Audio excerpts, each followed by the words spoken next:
Love is not a simple matter that one should just ignore. Its complexities run deeper than the throat of any whore, and in between the halls of hearts there carries such a thing that supplements the angel's voice whose reason is to sing, and this each winged cherub does in such a lovely way that it in fact is the reason why night turns into day, and beauty overtakes the earth as any one can see.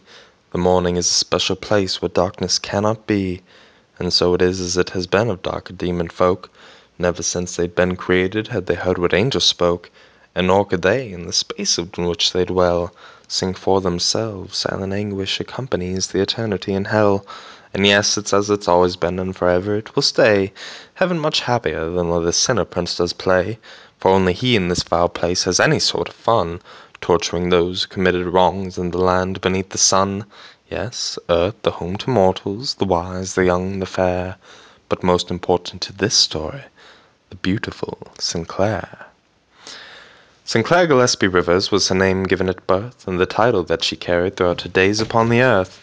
All she held as prize in life was the wonder of her looks. Sadly, though, she hid it behind the countenance of books. Born into poverty, she grew to be a keeper of great tales. She owned a small library on the outskirt parts of Wales. Her business also chanced to be a place that she called home. There you'd just as likely find an apple pie as mouldy tome.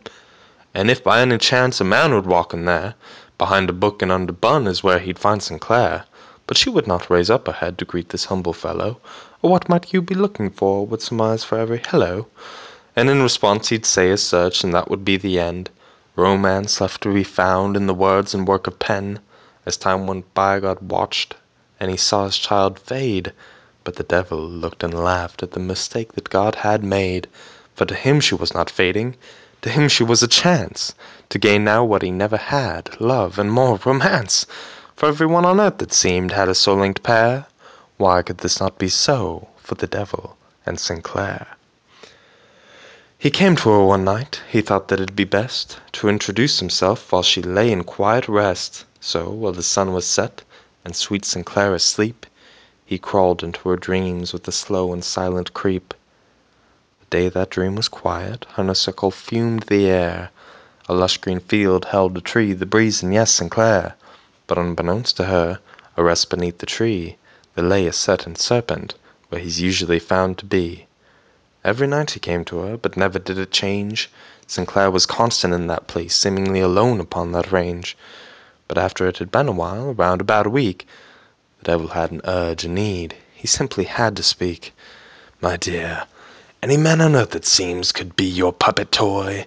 But I see no strings in your quaint hand. You sit unmoving and so coy. You keep yourself quite tucked away, your heart, a buried treasure. As wise as you are, do you not see the world will starve without its pleasure? What use is it to every day to sit and watch your world away? Not a note will be left to say that Sinclair Rivers lived one day. But please don't start on my account. I simply come to look how even in your dreams you hide behind a book. It curses me. I wonder, what do your pages tell that might not as well be answered by the twisted tongues of hell?" With that Satan grew silent. His sentence had been said.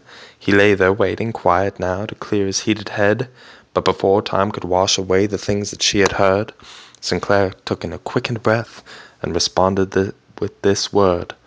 "O demon of the depths below, why so curious? Why must you know?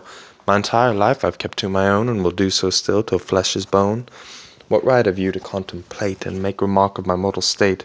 For you have never lived to die, you banished thing from sacred sky. What use is it to talk to you? You'll never understand. Return now, evil demon thing, to your ever-burning land.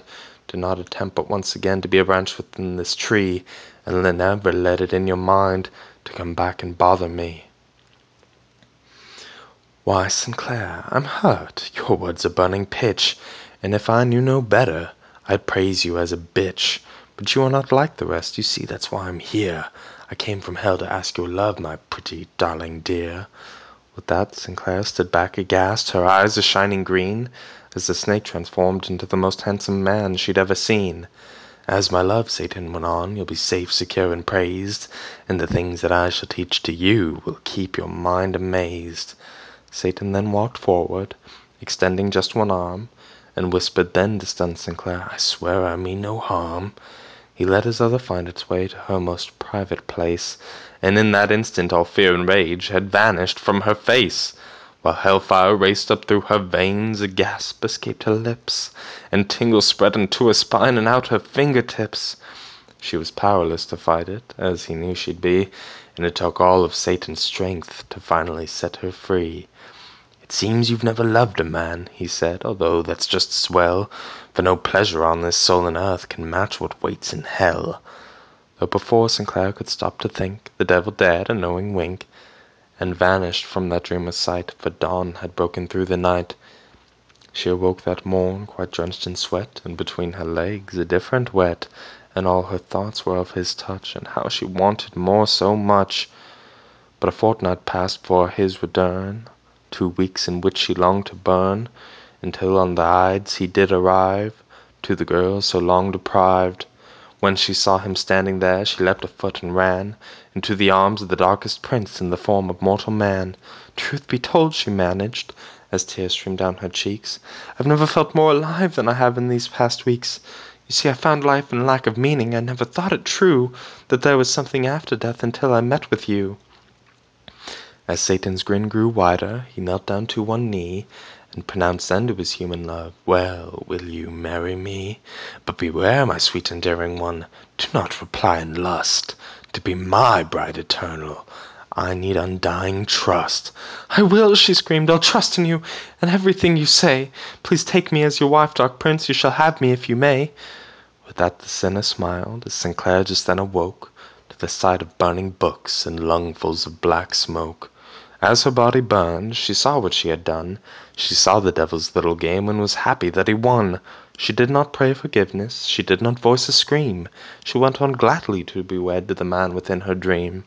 And yes, Sinclair did die that night. Her corpse a scarred remain upon the people's whispers with the questions of her name. But no one could remember who lived inside her room, and now inhabited its vicinity as the keeper of its tomb. But if you were to step below upon hell's horrid scene, you'd find that next to Satan there sat a tortured queen, her flesh forever burning, without tears to show despair. So was the fate of Satan's bride, the beautiful Sinclair.